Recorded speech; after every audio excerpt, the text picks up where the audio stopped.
Okay, to save you from stripping down the whole entire spray gun, you're going to want to check two areas of the spray gun. So the first one would be the rotating nipple assembly, and then the second we're going to check is the air passage, just to see the extent of that backflow. So the first thing you're going to want to do, grab your needle nose pliers just outside the nipple of the rotating nipple assembly, pinch and twist, and that's going to pull your pressure tube right off the spray gun. And now you have full access to the rotating nipple assembly there. So if you grab an adjustable wrench, you should be able to remove this quite easily.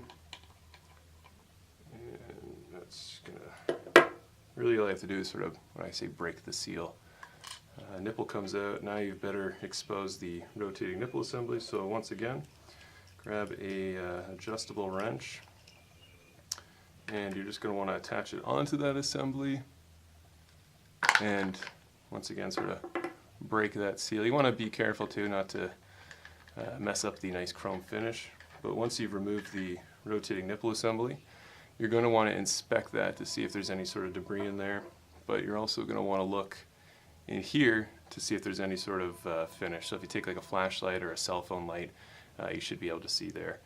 In the event there is, you just want to do a little bit of a in-depth cleaning there, and that should remove the majority of finish. So now onto the front of the spray gun, just to see the extent of the backflow. The first thing we're going to want to do is remove our collar and our air cap. Never remove the nozzle before removing the needle, so we're going to do that. Needle spring comes out. To get the needle further, engage your trigger, and that comes out. And now we're okay to remove the fluid nozzle. So if you grab the wrench that came with your spray gun, should be able to. Now it shouldn't be that loose. This is one of our floor models. It should be snugged very tight. So once the fluid nozzle comes out, you have your diffuser and your diffuser seal, and you have your divider and your divider seal.